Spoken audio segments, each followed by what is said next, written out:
Hello student, today topic is composition of working population. What do you mean working population?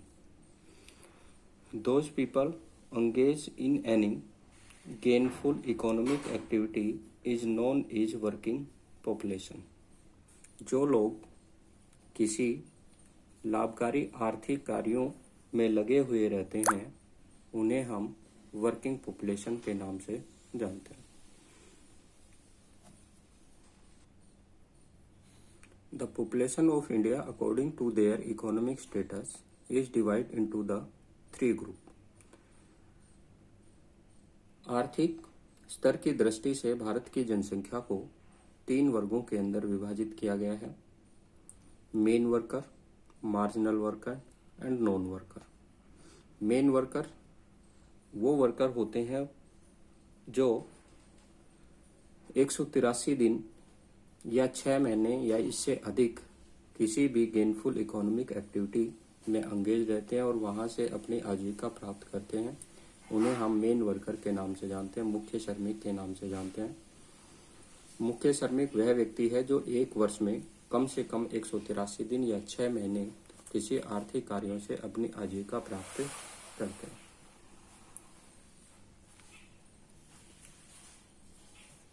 Standard census definitions. मानक जनगणना के आधार पर जो main worker की definition है वो क्या है? Main worker is a person who work for at least 183 days और 6 मंथ इन ए ईयर. मुख्य श्रमिक वह व्यक्ति है जो एक वर्ष में कम से कम 183 दिन या 6 महीने किसी भी आर्थिक कार्यों में लगा हुआ रहता है, उसे हम मेन वर्कर कहते हैं. दूसरे नंबर पर आता है marginal worker. Is a person who work for less than 183 days और less than 6 month in a year. सीमांत श्रमिक वह व्यक्ति है जो एक वर्ष में 183 दिन या 6 महीने से कम दिन किसी आर्थिक कार्यों से अपनी आजीविका प्राप्त करता है, उसे हम मार्जिनल वर्कर के नाम से जानते हैं. उसके बाद जो आते हैं वो आते हैं आपके non worker.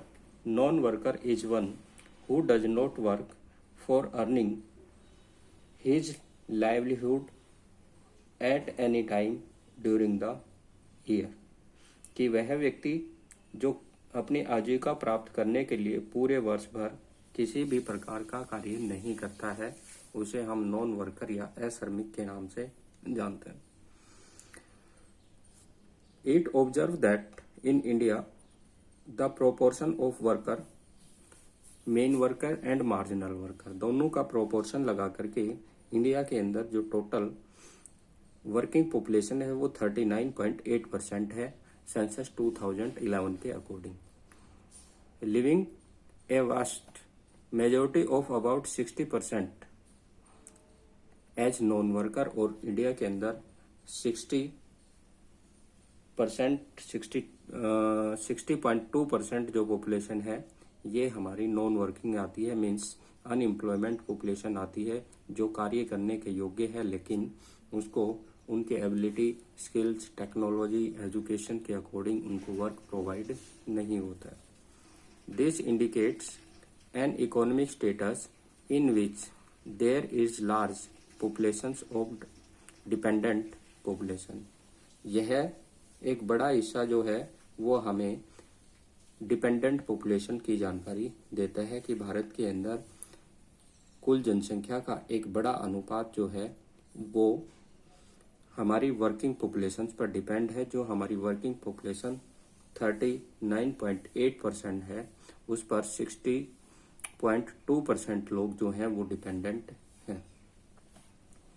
Further indicating possible existence of large number of unemployment and underemployed people.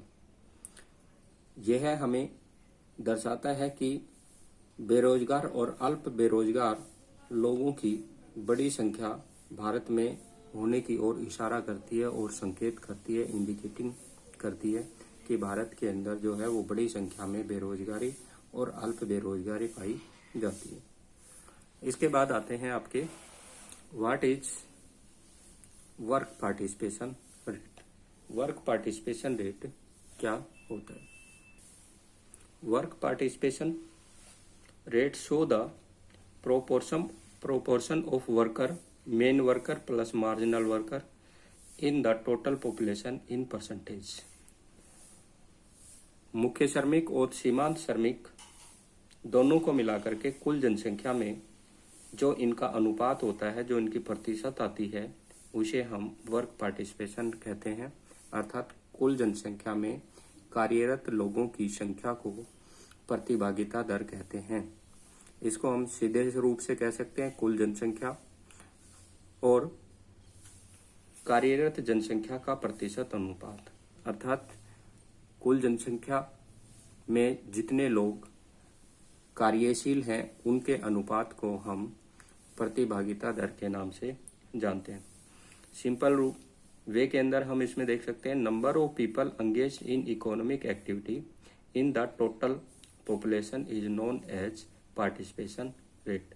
अर्थात कुल जनसंख्या में जितने लोग आर्थिक क्रियाओं में लगे हुए होते हैं उनके रेशो को, उनके परसेंटेज को हम पार्टिसिपेशन रेट के नाम से जानते हैं। The proportion of worker in the total population is expressed participation rate. The proportion of worker in the total population is expressed participation rate. इन तीनों डेफिनेशन को अच्छे से नोट कर लेना है। एक बार मैं इनको फिर बता रहा हूँ कि पार्टिसिपेशन रेट क्या होता है। Number of people engaged in gainful economic activity in the total population is known as participation rate. Second definition, the proportion of worker in the total population is expressed participation rate. Third definition जो है वो इसी की, participation rate show the proportion of worker, main worker plus marginal worker in the total population in percentage. ये तीनों definition में कोई भी एक डेफिनेशन जो है वो आप लिख सकते हैं वर्क पार्टिसिपेशन की। हिंदी के अंदर ये आती है श्रम की प्रतिभागिता। कुल जनसंख्या में आर्थिक क्रियाओं में सम्मिलित लोगों के प्रतिशत अनुपात को श्रम की प्रतिभागिता दर कहते हैं। इसके आगे हम पढ़ते हैं the proportion of working populations of the state and union territory show A moderate variations for about 39.6% in Goa, at about 49.9% इन दमन व दीव। राज्यों और केंद्र शासित प्रदेशों में श्रमजीवी जनसंख्या का अनुपात गोवा में लगभग 39.6% और दमन व दीव में 49.9% की भिन्नता को दर्शाता है। अर्थात एक तरफ जो है वो हमारी श्रम प्रतिभागिता दर अधिक है तो दूसरी तरफ श्रम प्रतिभागिता दर हमारी कम है। वर्क पार्टिसिपेशन रेट को हम इस टेबल के थ्रू अच्छे से अंडरस्टैंडिंग कर सकते हैं। सबसे पहले हम देखते हैं कि किस स्टेट में वर्क पार्टिसिपेशन रेट हाई है और किस स्टेट में और यूनियन टेरिटरी में वर्क पार्टिसिपेशन रेट लो है। तो सबसे पहले आप ध्यान दें, नीचे जो मैंने टेबल बनाई है इस पे ध्यान दें। Highest work participation Himachal Pradesh के अंदर आती है 51.9%। लोवेस्ट वर्क पार्टिसिपेशन रेट आती है वो 32.9%। ठीक है, हिमाचल प्रदेश में सबसे अधिक लोग जो हैं वो कार्यरत हैं, किसी न किसी कार्य में लगे हुए हैं, जबकि सबसे कम लोग जो हैं वो यूपी के अंदर है। अर्थात यूपी के अंदर बेरोजगारी की दर सबसे अधिक है, 32.9% लोग ही काम करते हैं, बाकी के बेरोजगार हैं। जबकि हिमाचल प्रदेश के अंदर आधी से अधिक जनसंख्या जो है वो कार्यरत है, वो अपने किसी न किसी कार्यों से अपनी आजीविका प्राप्त कर रही है। दूसरी तरफ जो आपका आता है ये आता है लोवेस्ट और यूपी के अंदर, उसके बाद आता है आपका बिहार 33.4% जो लोवेस्ट के अंदर आते हैं। Highest work participation union territory के अंदर आती है दमन व दीव के अंदर 49.3%। 49.3% के अंदर जो हाईएस्ट पर आती है, और यूनियन टेरिटरी के अंदर सबसे कम जो वर्क पार्टिसिपेशन रेट है वो आपकी दिल्ली के अंदर है। दिल्ली के अंदर जो आपकी 33.3% लोग ही किसी न किसी गेनफुल एक्टिविटी में एंगेज हैं, बाकी के जो लोग हैं वो अनएम्प्लॉयड हैं। तो इस प्रकार से ये देख रहे हैं आप कि हमारे स्टेट और यूनियन टेरिटरी के अंदर वर्क पार्टिसिपेशन रेट में काफ़ी वेरिएशन पाया जाता है, काफ़ी इसमें भिन्नता पाई जाती है। इसको हम टेबल के थ्रू अच्छे से अंडरस्टैंडिंग कर सकते हैं। एक बार टेबल के अंदर आप ध्यान दें कि जैसे कि इसमें कुछ जो स्टेट और यूनियन टेरिटरी हैं उनके बारे में जैसे दिया गया है। तो इसमें एक बार ध्यान दें आप, हिमाचल प्रदेश फर्स्ट पोजीशन पर है, जिसके अंदर हमारा वर्क पार्टिसिपेशन रेट 51.9% इंडिया में फर्स्ट पोजीशन पर है। ये आपसे 1 मार्क्स में पूछ सकते हैं, तो इनको आपको ध्यान में रखना है। सेकंड पोजीशन पर जो वर्क पार्टिसिपेशन रेट के अंदर आता है वो सिक्किम आता है। सिक्किम के अंदर वर्क पार्टिसिपेशन रेट जो है वो 50.5% आता है। उसके बाद थर्ड पोजीशन पर जो आपका आता है वो आता है आपका दमन व दीव। दमन व दीव के अंदर जो है वो 49.9% जो है वो थर्ड पोजीशन के अंदर आपका दमन व दीव आता है। फोर्थ पोजीशन पर जो आपका आता है वो आता है नागालैंड। 49.2% पॉपुलेशन जो है वो वर्किंग पॉपुलेशन के अंदर आती है। इसके बाद जो आपके आते हैं फिफ्थ आपका आ जाता है छत्तीसगढ़ 47.7। उसके बाद सेवंथ पोजीशन पर आपका जो है दादर और नगर हवेली 45.7%। 8 पोजीशन पर आपका आ जाता है कर्नाटका। कर्नाटका के अंदर 45.6%। इसी टाइप से 8 पोजीशन पर तमिलनाडु भी 45.6% पर आते हैं। कर्नाटका भी 45.6% के ऊपर अपनी वर्क पार्टिसिपेशन है। लोवेस्ट के अंदर जो वर्क पार्टिसिपेशन है ये मैंने आप लोगों को बताया था, जैसे कि आपका उत्तर प्रदेश आ जाता है, बिहार आ जाते हैं जो लोवेस्ट के अंदर आते हैं। इसके साथ ही जो है वो लक्षद्वीप यूनियन टेरिटरी के अंदर जो है वो सबसे सेकंड पोजीशन पर 29.9% के अंदर सबसे कम पोजीशंस के ऊपर आ जाता है। उसके बाद जो है वो दिल्ली, यानी लोवेस्ट में लक्षद्वीप 29.1% और दिल्ली जो है वो 33.3% पर आती है, जो दोनों ही सबसे कम पार्टिसिपेशन रेट के अंदर आते हैं। बुक में जैसे दिया गया है, the state with larger percentage of worker in Himachal Pradesh, Sikkim, Chhattisgarh, Andhra Pradesh, Karnataka, Arunachal Pradesh, Nagaland, Manipur, Meghalaya. Among the union territory Dadra and Nagar Haveli, Daman व Diu has higher participation rate.